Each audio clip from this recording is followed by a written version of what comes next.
Hey guys, my name is Neel Upadhye, and I'm the writer and director of Dating Daisy, and we're so thrilled to be here at the Naperville Independent Film Festival. It's our first festival in the Midwest, and to bring the film out here for a new audience is a total thrill for us.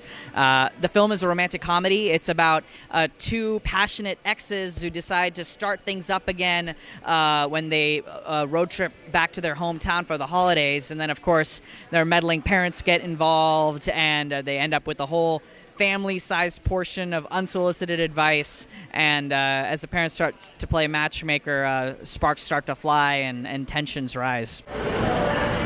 What was your inspiration for this film? My inspiration in making this film was to capture just the crazy, tumultuous time that it is in your 20s when you fall in love and you're trying to balance the pressures of being in a career and being in a relationship. I think that's something that's very relatable that a lot of people have gone through. I've certainly gone through that, and you know, I'm 30 now, and looking back at my 20s and seeing how I've had to work through those struggles in my life just inspired me to want to tell a story about that maturing process, you know? I think we're thrown into adulthood without all the tools to handle it, and the 20s are a time to realize how to really be a functional adult that's able to balance those types of priorities.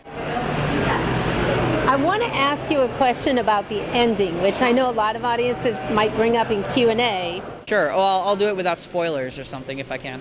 Okay. Yeah. It's always a filmmaker's decision how they want to end. So how did you come about this decision to end it open?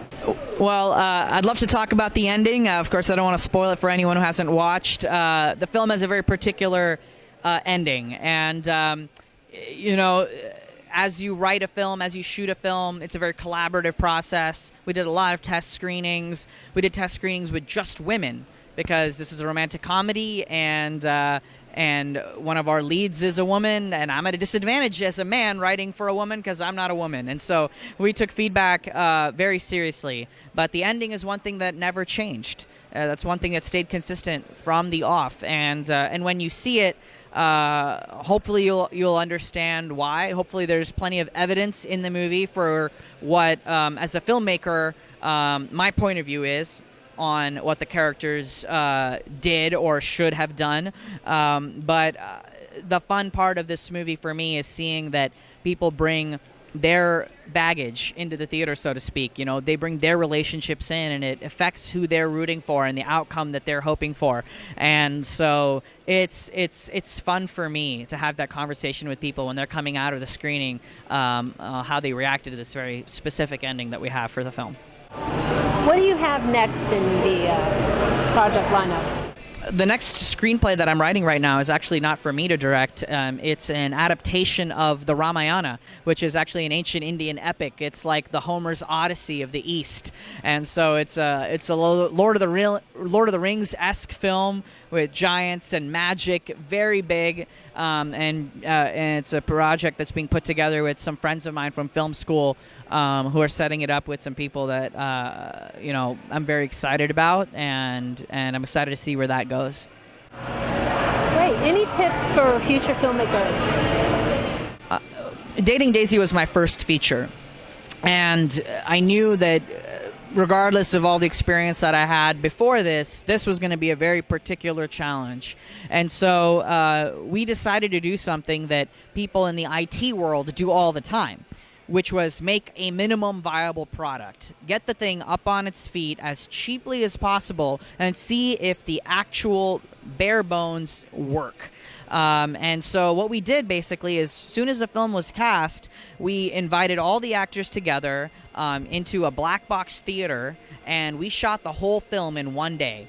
No location, no props, you know, just putting two chairs in the middle of the room and saying, "You're in a car, go."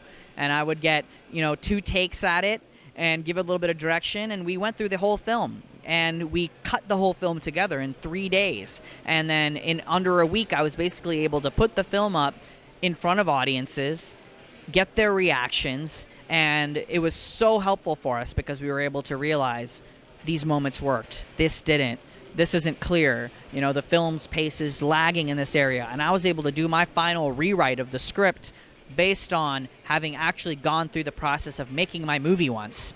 And that is such an incredible gift that I gave myself. I would recommend that to anyone who's going into making a feature film, and especially if you're making your first feature. Make it before you make it. So instead of storyboarding, you basically video boarded the whole thing. That's exactly right. It was like a poor man's animatic. That's right. Wow, great. Thank you for that tip. It's very helpful, I'm sure. Thank you so much for coming to NIF and bringing your movie, and I hope to see your show soon. Thank you so much. You know, my sister said that it's a miracle that you make this independent film and random strangers are getting to see it on a big screen. Just that in and of itself is an absolute privilege. It's an honor to be here. We're nominated for 4 awards, and that's just icing on top. And so very excited tonight to see how audiences react to Dating Daisy, and hope we can bring it to all of you guys again soon.